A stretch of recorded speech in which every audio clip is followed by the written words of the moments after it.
नमस्कार प्रिय मित्रों।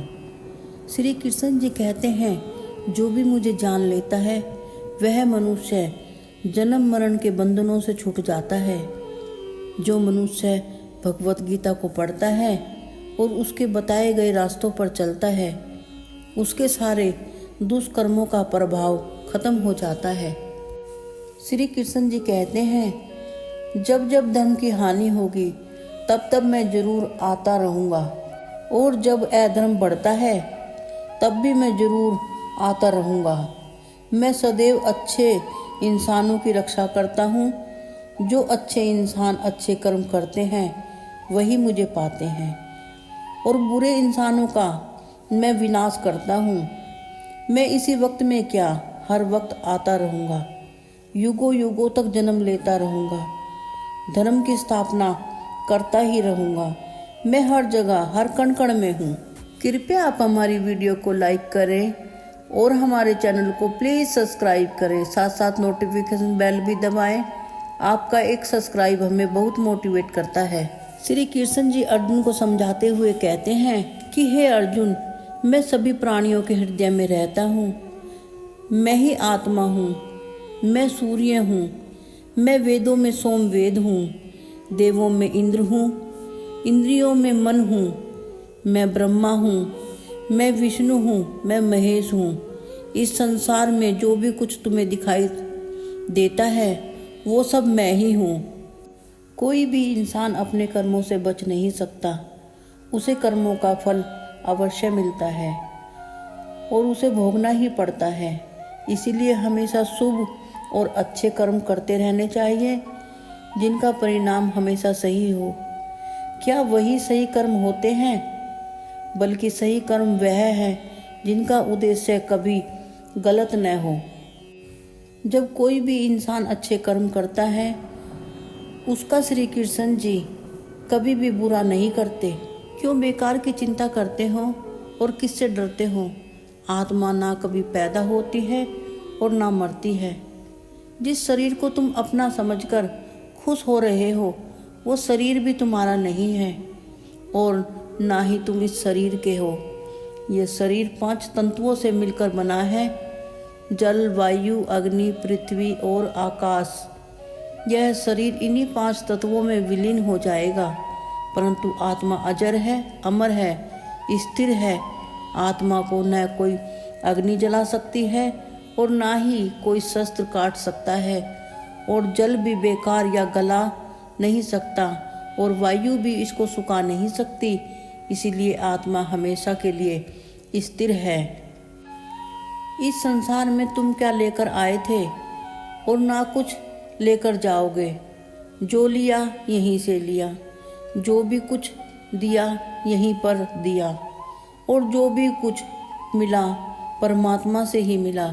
इसीलिए तुम्हारा क्या गया जो तुम रोते हो? तुम क्या लाए थे जो तुमने खो दिया? तुमने क्या पैदा किया जो नष्ट हो गया? श्री कृष्ण जी कहते हैं कि जो हुआ अच्छा हुआ। मेरी इस बात का विश्वास रखो, और जो हो रहा है वह भी अच्छा ही हो रहा है, और जो होगा वो भी अच्छा ही होगा। जो समय निकल गया उसका दुख करना व्यर्थ है। भविष्य की चिंता मत करो, वर्तमान चल रहा है। तेरा मेरा छोटा बड़ा अपना पराया सब छोड़ दो, फिर सब कुछ तुम्हारा है और तुम सबके हो। जिसे इंसान अंत समझता है वही तो जीवन है। तुम एक पल में दरिद्र हो जाते हो और दूसरे ही पल में करोड़ों के स्वामी बन जाते हो। मन पर नियंत्रण करना बहुत जरूरी है।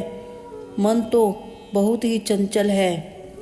जो इंसान मन को अपने वश में नहीं रख सकता, फिर ऐसे इंसान का मन उसके शत्रु की तरह ही काम करता रहता है। इसी कारण इंसान गलत राह पर चल देता है। अगर वह लगातार प्रयत्न करे तो मन चाहे कितना भी चंचल क्यों न हो, वह उसे वश में कर सकता है।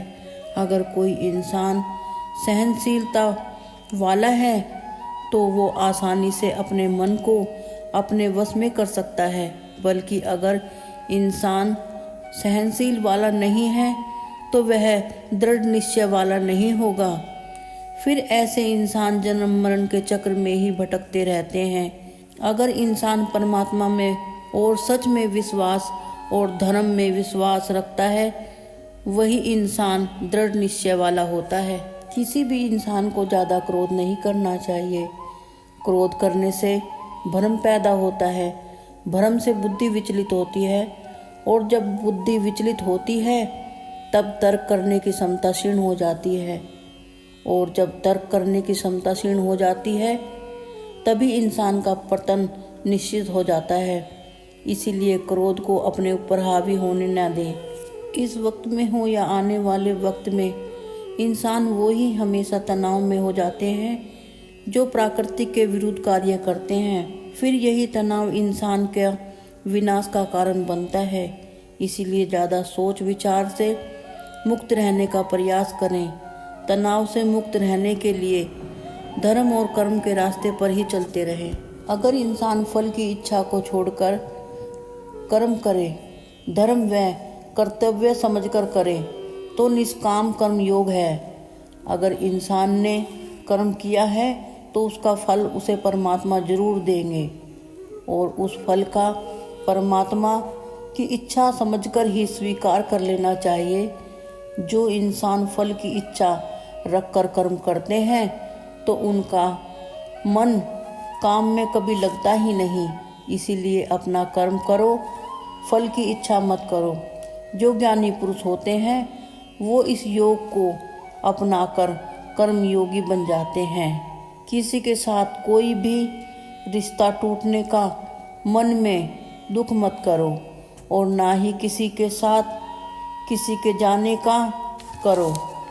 जिसको तुम अपना मानते हो और ये सोचते हो कि वो तुम्हारे जाने के बाद तुम्हारी मृत्यु पर शोक करेगा और बहुत दुखी होगा और सारा जीवन तुम्हारी याद में रोता ही रहेगा, तो ये बिल्कुल सच नहीं है। दिनों के बाद रोने वाला हंसते मुस्कुराते दिखाई देंगे, जबकि मित्र 4 दिन ही रोता है, भाई 10 दिन तक रोता रहेगा, पत्नी इससे ज़्यादा रोती है, और जन्म देने वाली माँ सबसे ज़्यादा रोती है।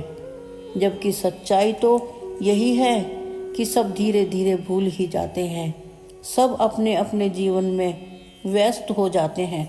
श्री कृष्ण अर्जुन को समझाते हैं, जो वास्तविकता में मेरे उद्कृष्ट जन्म और गतिविधियों को समझता है, वह शरीर त्यागने के बाद फिर जन्म नहीं लेता, वह मेरे परम धाम को ही प्राप्त होता है। जो व्यक्ति अपनी इच्छाओं को त्याग करता है, मैं उसकी लालसाओं और भावनाओं से मुक्त हो जाता हूँ और मेरी अपार शांति की प्राप्ति होती है। फिर मिलेंगे दोस्तों अगली वीडियो के साथ। तब तक आप अपना और अपनों का ख्याल रखें और मुस्कुराते रहिए। धन्यवाद।